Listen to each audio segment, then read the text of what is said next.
देखिए, इस वक्त की बड़ी खबर जम्मू कश्मीर के कठुआ के हीरानगर से है, जहां पर आतंकियों से मुठभेड़ में एक आतंकी ढेर। सुरक्षा बलों की आतंकियों से मुठभेड़ जारी। इलाके में सर्च ऑपरेशन लगातार जारी है।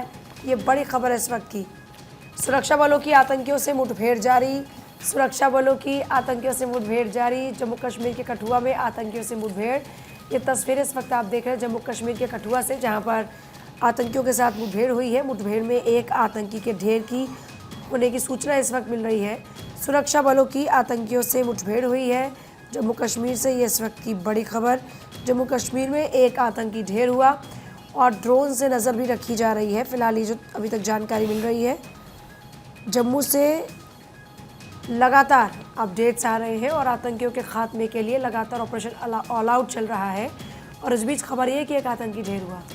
बिल्कुल बड़ी खबर है। कठुआ के हीरानगर इलाके के सैडा सोहल गांव में मंगलवार की रात मुठभेड़ में एक आतंकी मारा गया है। आतंकियों ने एक घर में घुसकर परिवार वालों को बंधक बनाने की कोशिश की।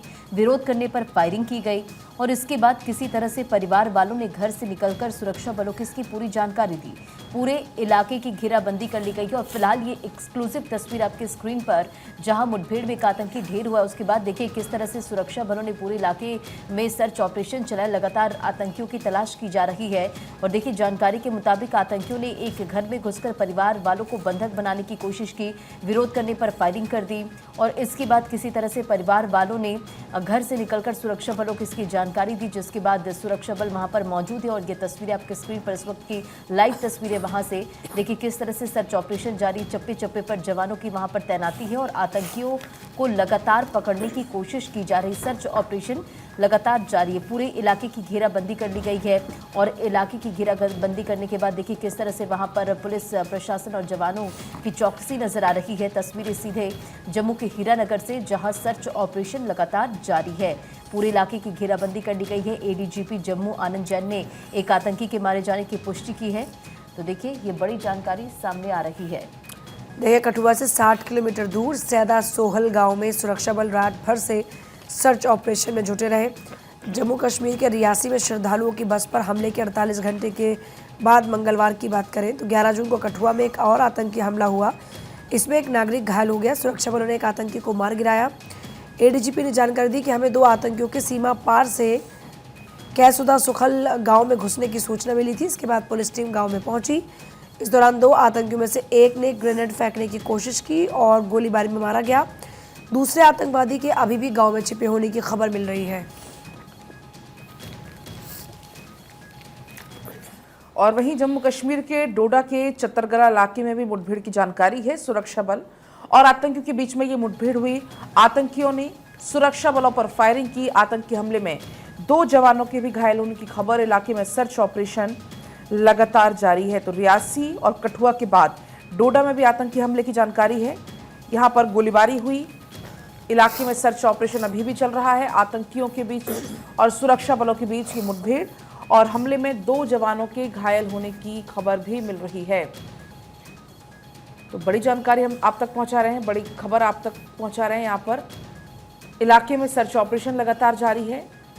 2 जवान घायल भी हुए हैं, ये जानकारी मिल रही है। आपको बता दें कि रियासी और कठुआ के बाद जम्मू क्षेत्र में पिछले 3 दिन में ये तीसरा हमला सामने आया है। डोडा जिले में ये आतंकी हमला जम्मू कश्मीर के कठुआ जिले के एक घर पर आतंकवादियों की तरफ से की गई गोलीबारी के बाद सुरक्षा बल के साथ मुठभेड़ में एक आतंकवादी के मारे जाने के कुछ घंटे के बाद हुआ है। 2 अलग अलग इलाकों में सर्च ऑपरेशन चल रहा है। जानकारी है कि 2 अलग अलग इलाके में एनकाउंटर भी चल रहा है। मंगलवार की रात से जम्मू डिवीजन के अलग अलग इलाकों में सुरक्षा बल के बीच में एनकाउंटर चल रहे हैं। एक एनकाउंटर जम्मू के सांबा जिले में चल रहा है, हीरानगर के। आज अभी आपको मैं बताया, दूसरे में तलाश लगातार जारी है। दूसरा एनकाउंटर जम्मू जिले के डोडा में चल रहा है।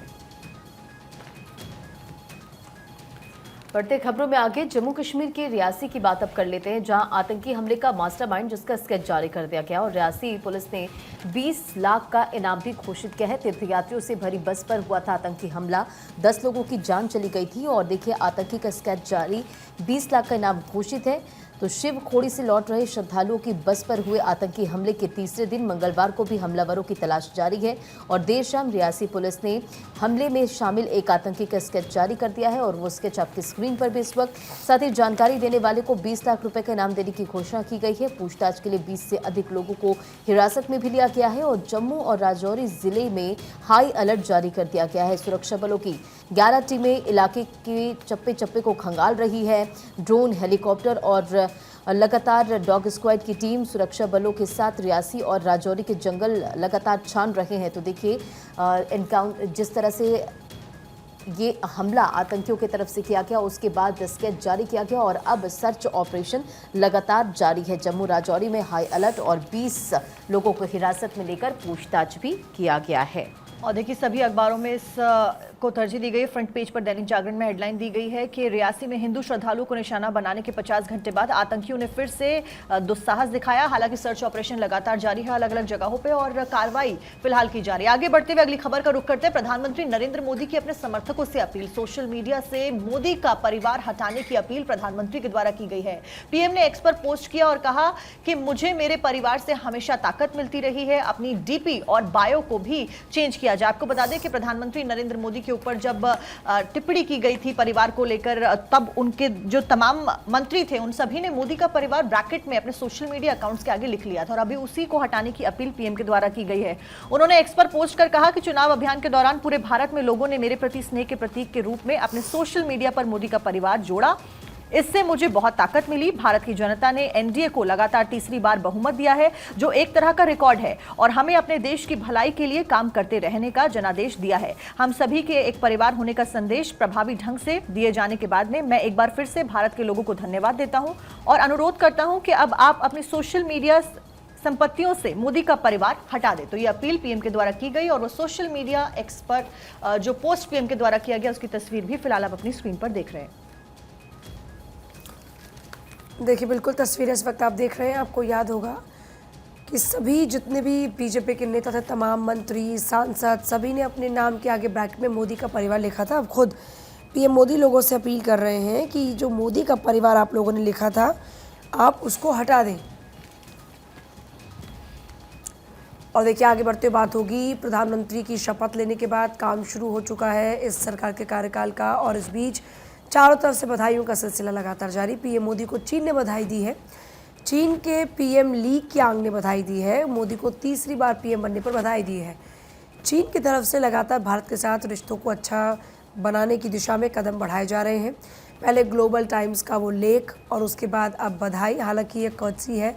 आमतौर पर जब भी किसी देश का कोई नेता चुना जाता है तो आप सभी लोग, क्योंकि देखिए रिश्ते अंतर्राष्ट्रीय स्तर पर आज सभी लोग ग्लोबली जुड़े हुए हैं इन एनी वे, तो ऐसे में रिश्तों को और अच्छे से आगे बढ़ाने के लिए, प्रगाढ़ बनाने के लिए इस तरह के प्रयास किए जाते हैं। पीएम मोदी को भी फ़ोन कॉल आया और मोदी को तीसरी बार पीएम बनने पर बधाई दी गई। और वहीं देखिए पीएम मोदी और कतर के अमीर की फ़ोन पर बातचीत हुई है। मोदी और शेख तमीम बिन हमद अल थानी ने फ़ोन पर बातचीत की है। भारत के प्रति शुभकामनाओं के लिए उनका धन्यवाद भी प्रधानमंत्री मोदी ने दिया है। तो लगातार कैसे चारों तरफ से बधाइयों का तांता लगा हुआ है। इसी बीच पीएम मोदी और कतर के अमीर की भी फ़ोन पर बातचीत इस दौरान हुई। बढ़ते आगे और 18 जून को पीएम मोदी जाएंगे वाराणसी, जिसे लेकर पूरी तैयारियां की जा रही है और सरकार बनने के बाद पहला वाराणसी दौरा ये पीएम नरेंद्र मोदी का होने वाला है। दरअसल काशी का आभार जताने पहुंचेंगे प्रधानमंत्री नरेंद्र मोदी। एक जनसभा को संबोधित करेंगे और इसे लेकर पूरी तैयारियां की गई है। सम्मान समारोह में भी शिरकत करेंगे और काशी विश्वनाथ में भी दर्शन पूजन का कार्यक्रम है। 18 जून को अपने संसदीय क्षेत्र काशी का आभार जताने पीएम नरेंद्र मोदी पहुंचेंगे और ऐसे में बीजेपी के कार्यकर्ताओं की तरफ से पूरी तैयारियां की जा रही है। किसान सम्मेलन में भी शिरकत करेंगे और बाबा विश्वनाथ के दर्शन पूजन का भी कार्यक्रम है और इन तमाम कार्यक्रमों को लेकर सुरक्षा व्यवस्था के भी पुख्ता इंतजाम काशी में, वाराणसी में किए जा रहे हैं। तो देखिए पीएम के आगमन को लेकर काशी को तैयार किया जा रहा है। तमाम तैयारियां की जा रही है सुरक्षा व्यवस्था के लिहाज से भी और प्रधानमंत्री के स्वागत के लिए भी तैयारियां की जा रही हैं। इसके साथ साथ में योग दिवस क्योंकि आने वाला है, योग दिवस को लेकर प्रधानमंत्री मोदी के द्वारा एक्स पर एक पोस्ट किया गया। एआई वीडियो पीएम ने शेयर किया और अब से 10 दिनों में दुनिया 10वां योग दिवस मनाने जा रही है, क्योंकि 21 जून को इंटरनेशनल योग दिवस मनाया जाता है। योग ने दुनिया भर में लाखों लोगों को एकजुट किया है। पीएम के द्वारा एआई वीडियो पोस्ट किया गया और ये जो पोस्ट है वो लिखा भी गया और वो एआई वीडियो फिलहाल आप अपनी स्क्रीन पर भी देख रहे हैं, जिसमें योग करते हुए यहाँ पर अपना खुद का एक आर्टिफिशियल इंटेलिजेंस के द्वारा बनाया गया वीडियो पीएम के द्वारा पोस्ट किया जाता है। और शुरू से ही हम देख रहे हैं कि बीते 10 सालों में अगर देखा जाए तो योग को प्रधानमंत्री नरेंद्र मोदी ने प्लेटफॉर्म्स पर कई जगह पर प्रमोट किया। न केवल प्रमोट किया बल्कि वो खुद भी योग करते हैं और उसके बेनिफिट्स भी बताते हैं। और यही अपील भारत 24 भी आपसे करता है, क्योंकि रोजाना हम भी आपको योग के माध्यम से बेहतर स्वास्थ्य की जानकारी देते हैं। देखिए, बिल्कुल वैसे भी इस शो के अंदर आपको खबरों के साथ साथ योग का योग भी मिलता है। और क्योंकि अंतर्राष्ट्रीय स्तर पर योग दिवस मनाया जाता है, ऐसे में योग की उपयोगिता क्या है, इसी को लेकर लगातार प्रधानमंत्री बात करते नजर आते हैं। इस बार भी अपना एक एआई वीडियो, क्योंकि देखिए ये बात तो है कि प्रधानमंत्री हमेशा जनरेशन के साथ आगे चलते हैं। अब क्योंकि एआई का दौर है तो अपने एआई अवतार को साझा उन्होंने किया है। आगे बढ़ते बात होगी मंत्री जो कि इस वक्त अपना कामकाज संभाल चुके हैं। मोदी सरकार के मंत्रियों ने अपना अपना कामकाज संभाल लिया है, पदभार संभाल लिया है। मोदी 3.0 के मंत्रियों का फर्स्ट डे फर्स्ट शो, जिसमें अमित शाह, जेपी नड्डा ने अपना पदभार संभाला। विदेश मंत्री एस जयशंकर हो, शिवराज सिंह चौहान हो, चिराग पासवान हो, मनसुख मांडविया हो, मोदी सरकार के तमाम मंत्रियों ने अपना अपना पदभार संभाल लिया। अमित शाह, जेपी नड्डा, एस जयशंकर, शिवराज सिंह, चिराग पासवान समेत तमाम केंद्रीय मंत्रियों ने अपना कार्यभार ग्रहण किया। वो तस्वीरें भी लगातार भारत 24 आपको दिखाता रहा। कल दिन भर जिस तरीके से मंत्रियों ने अपने दफ्तरों में पहुंचकर कार्यभार संभाला है, उससे एक बात अब बताने की कोशिश की जा रही है कि सरकार में तमाम मंत्री लगातार फुल ऑन एनर्जी के साथ में अपनी कामकाज के लिए तैयार हैं। तस्वीरें आप देख पाएंगे, चाहे चिराग पासवान हो, मनसुख मंडाविया हो, हर कोई अपना पदभार ग्रहण करता हुआ। वहीं एस जयशंकर की पाकिस्तान को दो टूक, विदेश मंत्री एस जयशंकर का पाकिस्तान को सख्त संदेश, कहा कि किसी देश की नीति सीमा पार आतंकवाद नहीं हो सकती। पाक अच्छा पड़ोसी बने, चीन से सीमा विवाद सुलझाने पर फोकस होगा। जयशंकर की तरफ से तमाम बड़ी बातें कही गई। विदेश मंत्री एस जयशंकर ने कहा कि इस बार का जो फोकस है वो चीन के साथ वास्तविक नियंत्रण रेखा यानी कि एलएसी पर जो विवाद है उसके जो बाकी मुद्दों को सुलझाने पर रहेगा। पद संभालने के बाद जब बातचीत कर रहे थे एस जयशंकर, तमाम बड़ी बातों का जिक्र किया, पाकिस्तान का जिक्र किया, चीन का जिक्र किया और कहा कि हम देखेंगे कि जो मुद्दे हैं उनको कैसे सुलझाया जा सकता है। नई सरकार की विदेश नीति भारत प्रथम और वसुधैव कुटुंबकम के सिद्धांतों पर आधारित रहेगी। पाकिस्तान पर उन्होंने कहा कि बरसों से पाक सीमा पर आतंकवाद को पनाह दे रहा है, ऐसे में रिश्ते कैसे बहाल हो सकते हैं। पाकिस्तान को अच्छा पड़ोसी बनने की कोशिश करनी चाहिए। भारत हमेशा से पड़ोसी देशों के साथ अच्छे संबंधों का पक्षधर रहा है। तो पदभार संभालते ही विदेश मंत्री एस जयशंकर ने तमाम इन बड़ी बातों का जिक्र किया और कहा कि इस बार का जो फोकस है वो रहेगा पाकिस्तान पर और चीन पर। बढ़ते खबरों में आगे और देखिए, मोदी सरकार में मंत्रियों ने शुरू किया कामकाज। प्रहलाद जोशी की अगर बात करें तो उन्होंने भी कार्यभार संभाला, अन्नपूर्णा देवी ने भी संभाला पदभार, अमित शाह समेत तमाम केंद्रीय मंत्रियों ने ग्रहण किया कार्यभार और तय रोड मैप के मुताबिक मंत्रियों को काम करने का निर्देश दिया गया। और तमाम अखबारों को भी आप उठा ले तो उसका जिक्र किया हुआ है। 24 कैबिनेट मंत्रियों ने संभाला कार्यभार। 100 दिन का एजेंडा होगा पहला इम्तिहान। और मंत्री अपने राज्य मंत्रियों के साथ मंत्रालय पहुंचे, जिसकी तस्वीर आप इस वक्त अपने स्क्रीन पर भी देख रहे हैं और उन्हें भी दायित्व संभलवाया गया है। और देखिए, यहाँ पर लिखा हुआ है कि एनडीए सरकार के 30 कैबिनेट मंत्रियों ने 30 कैबिनेट मंत्रियों में से 24 ने मंगलवार को अपना कार्यभार संभाल लिया है और स्वतंत्र प्रभार वाले 5 में 4 राज्य मंत्रियों ने जिम्मेदारी संभाली। और इस बार खास बात यह है कि कैबिनेट मंत्रियों ने राज्य मंत्रियों के साथ मंत्रालय पहुंचकर उन्हें भी दायित्व को संभलवाया है और पूर्व मंत्री भी नए मंत्रियों को काम सौंपने के लिए मंत्रालय पहुंचे। नरेंद्र मोदी ने मंत्रियों को वक्त पर पहुंचने की सलाह भी दी है।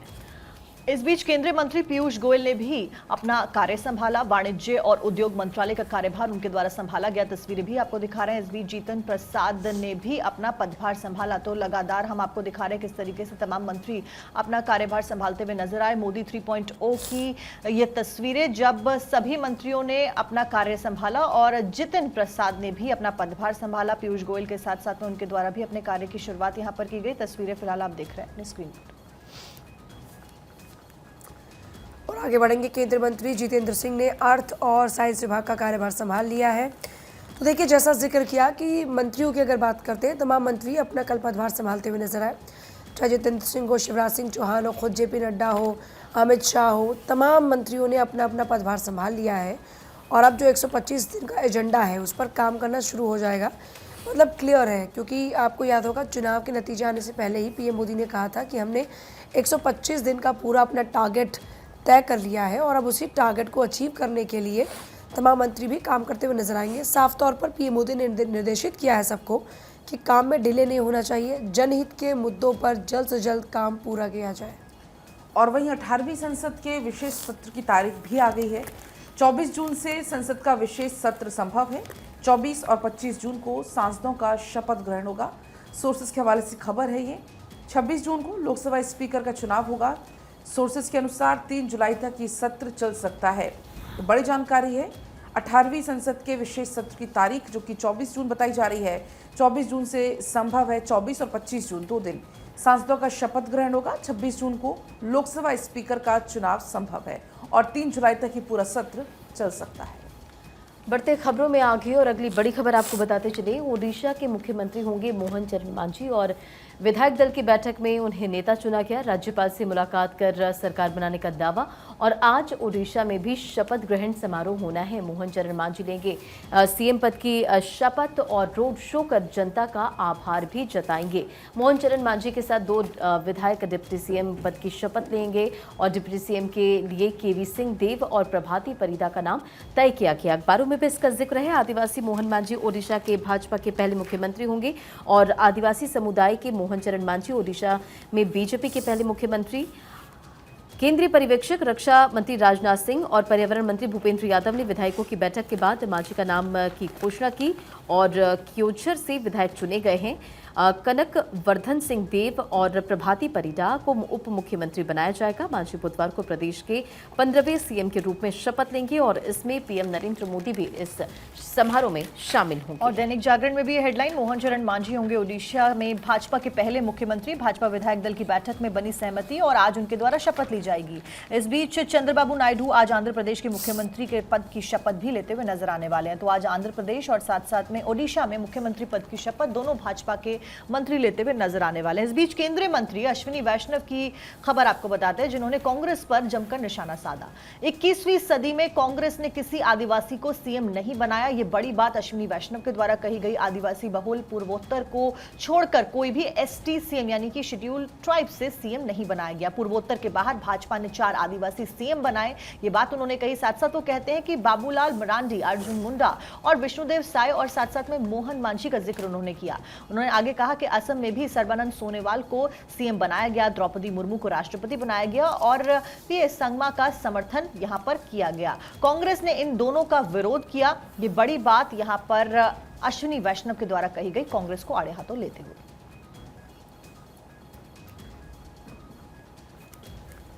और देखिए, इस बीच शपथ लेने से पहले चंद्रबाबू नायडू का एक बड़ा ऐलान सामने आया। अमरावती को राजधानी किया गया। उनके द्वारा घोषित आंध्र प्रदेश की एकमात्र राजधानी अमरावती है। चंद्रबाबू नायडू ने कहा 3 राजधानियों की आड़ में कोई भी खेल नहीं चलेगा। उन्होंने कहा चंद्रबाबू नायडू, क्योंकि आज आंध्र प्रदेश के मुख्यमंत्री पद की शपथ लेने वाले हैं और अखबारों में भी इस खबर का जिक्र किया गया है। इस बीच टीडीपी प्रमुख एन चंद्रबाबू नायडू बुधवार को आंध्र प्रदेश के मुख्यमंत्री पद की शपथ लेने जा रहे हैं और इस भूमिका में वो उनका 4था कार्यकाल होने वाला है। नायडू का विजयवाड़ा के बाहरी इलाके में शपथ ग्रहण समारोह आयोजित किया गया है।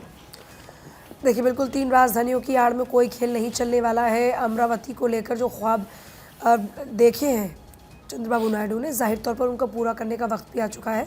तो सीएम पद की शपथ लेंगे चंद्रबाबू नायडू। पीएम मोदी समेत कई दिग्गज शामिल होने वाले हैं। अमित शाह, जेपी नड्डा समेत कई मंत्री पहुंचेंगे विजयवाड़ा। गृह मंत्री शाह होंगे, जेपी नड्डा मौजूद रहेंगे। नायडू से आवास पर मुलाकात भी की।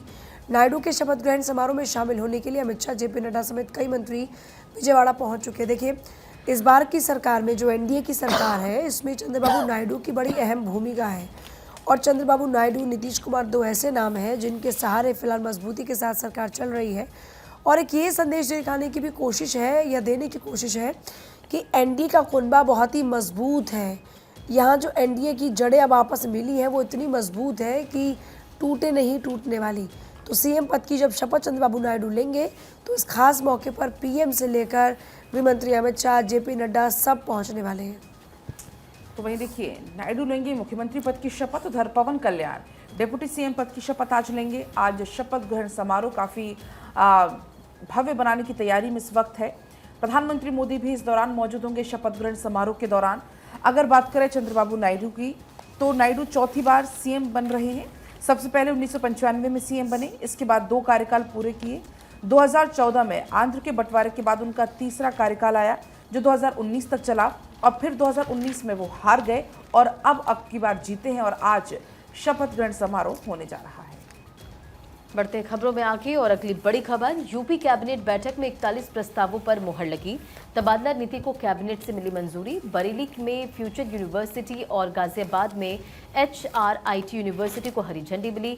साथ ही साथ ट्रांसफर पोस्टिंग की नई नीति को भी मंजूरी इस कैबिनेट की बैठक में मिली है, मुहर प्रस्तावों पर लगी है। तो बड़ी खबर आपको बता रही, यूपी कैबिनेट की बैठक में 41 प्रस्तावों पर मुहर लगी है। और देखिए इस बीच रायबरेली से खबर, जहां पर रायबरेली की जनता से राहुल और प्रियंका का संवाद हुआ। इस बीच धन्यवाद जनसभा में शामिल हुए राहुल गांधी और प्रियंका गांधी, और साथ साथ में राहुल का जोरदार स्वागत यहां पर किया गया। बरेली की जनता ने राहुल और प्रियंका का दोनों का स्वागत किया, क्योंकि चुनाव प्रचार उनके द्वारा किए गए। साथ साथ में राहुल गांधी रायबरेली सीट से जीत जाते हैं और बीजेपी वहां से हार जाती है, और इसी को लेकर वहां पर वो पहुंचते हैं। सब जनसभा का आयोजन किया जाता है, संवाद जनता के साथ में करते हैं। देखिए, रायबरेली में सोनिया गांधी के बाद अब नेतृत्व राहुल गांधी के हाथ में है। खबर ये भी है कि वायनाड की सीट छोड़कर राहुल गांधी रायबरेली से सांसद रहेंगे। हालांकि अभी तमाम अटकलें लग रही हैं, देखना होगा कि राहुल गांधी क्या चुनते हैं, क्या वो चुनने वाले हैं रायबरेली को या फिर वायनाड को। लेकिन इस बीच जनता का धन्यवाद करने पहुंचे प्रियंका और राहुल।